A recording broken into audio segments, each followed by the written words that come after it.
बात कर रहे हैं छत्तीसगढ़ के बलौदा बाजार के अंतर्गत आने वाले भाटापारा जिला, जिसमें एक गांव पड़ता है। इस गांव में सभी लोग बहुत खुशहाल तरीके से रह रहे थे और सभी एक दूसरे पर आंख बंद करके भरोसा करते थे, क्योंकि गांव की संख्या इतनी ज्यादा नहीं थी कि वहां पर कुछ विवाद की स्थिति बने या लोगों में मनमुटाव हो।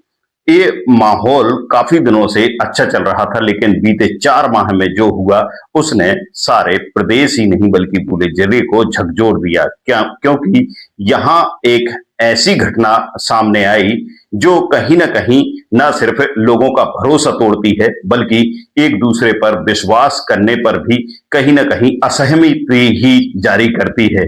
जी हाँ, हम बात कर रहे हैं राम सहाय नाम के एक व्यक्ति की, जिसने एक के बाद एक 4 महीने के अंदर 8 हत्याएं कर दी और लोग समझते रहे ये किसी बीमारी या फिर अंधविश्वास का प्रकोप है। राम सहाय एक ऐसा व्यक्ति जो एक किराने की दुकान गांव में ही संचालित करता है। लोगों का उस पर काफी भरोसा रहता है।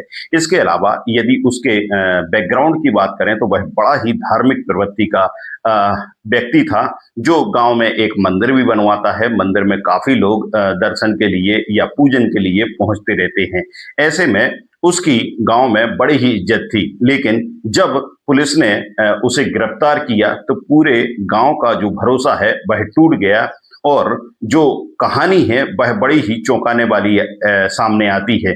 गांव में बीते 4 महीने की बात करें तो 8 लोगों की जान चली जाती है। सर, पोस्टमार्टम और एफएसएल की रिपोर्ट आ गई क्या?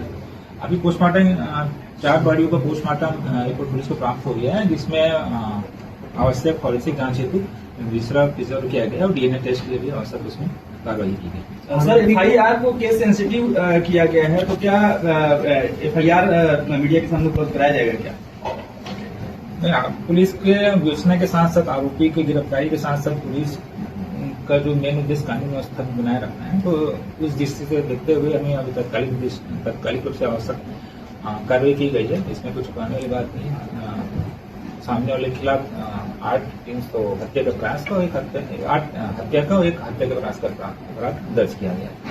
ये जनरली क्योंकि लोकल गांव का निवासी घर, जितने भी लोग खत्म में सब आपस में परिचित किए थे, तो लोगों को ये बुलाकर शराब के बहाने उनको शराब पिला। इसके पास एक शराब का बोतल था, कुछ आधा और खुद पी लेता था और आधे बचे मात्रों में संबंधित विषैला पदार्थ मिलाता था, जिसके पीने से सभी की मृत्यु हुई है। गांव में यदि मौतों के सिलसिले की बात करें तो ये 6 फरवरी से शुरुआत हो जाती है और एक के बाद एक हाल ही में अप्रैल तक 8 लोगों की जान जा चुकी होती है। इन हत्याओं में अलग अलग कारण राम सहाय बताता है, जिनमें बद्रीलाल पटेल की जहां तक बात है तो उससे एक विवाद था। इसके अलावा बुठालू साहू से पुरानी रंजिश और बुद्धराम जायसवाल से जमीनी विवाद था, जबकि छोटू राम साहू से विवाद था कि वह उसकी पत्नी पर गलत नजर डालता है। विनोद साहू उसे अपमानित और गाली गलौज कर चुका था, इसलिए उसकी हत्या कर दी जाती है। जबकि गजानन माझी जो है वो टोना टोटका करता रहता है, इसलिए उसे संदेह होता है कि कहीं यह मेरे साथ कुछ गलत ना कर दे, इसलिए उसकी जान ले लेता है। जबकि चेतराम साहू से एक कर्ज का विवाद उसका चलता है, उसके कारण चेतराम साहू की हत्या होती है। जबकि अंतिम हत्या की यदि बात करें तो वह महतरू राम साहू, जो पुराने झगड़े और लगातार ताने की बात कही जाती है। इस मामले में हम खुलासे की बात करें तो जो राम सहाय है वह लगातार हत्याओं को अंजाम दे रहा था, लेकिन किसी को उस पर शक नहीं जा रहा था। यहाँ लेकिन शक की गुंजाइश कहाँ पैदा होती है, जब वह 9वीं हत्या करने के लिए तैयार होता है तो और गांव के ही एक कार्तिक नाम के युवक को अपने साथ लेकर जाता है और साथ ले जाने के बाद उसे शराब पिलाता है, तो वह मौके से आ जाता है। जब उसे उल्टी होने लगती है तो वह वहां से भाग निकलता है। राम सहाय उसे काफी रोकने का प्रयास करता है, लेकिन कार्तिक नहीं रुकता और 3 दिन बाद वह इस पूरे मामले की शिकायत पुलिस को दर्ज कराता है। पुलिस को कहीं ना कहीं इस बात की शक होती है, जब वह जो कार्तिक का है मेडिकल कराते, मेडिकल में जो शराब है उसमें हल्की हल्की जहर की पुष्टि होती है, तो एक शक थोड़ा सा जाता है और राम सहाय से पूछताछ होती है। पूछताछ में पता पड़ता है कि कहीं ना कहीं जो बीते 4 महीनों से लगातार लोगों का एकाएक मरने का सिलसिला चल रहा था, उसमें राम सहाय का ही हाथ है। जो लोगों की मृत्यु हुई, उनकी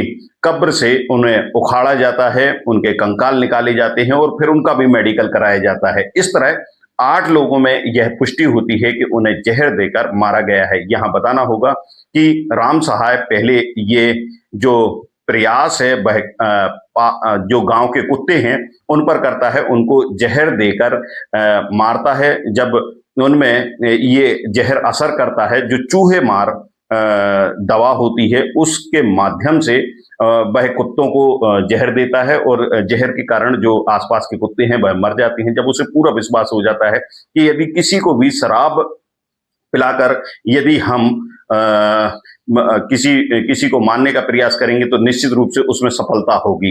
इसी सिलसिले को आगे बढ़ाते हुए राम सहाय एक के बाद एक लोगों को, जो भी गांव में उसकी रंजिश या किसी भी तरह का विवाद होता है, उन्हें बुलाता है और उसके बाद एक एक करके शराब पिलाकर उन्हें इस तरह से बीमार कर देता है कि जब तक वह घर पहुंचते हैं और किसी को बताते या किसी को इस बात पे शक होता, जब तक वह अपनी जान गंवा चुके होते हैं।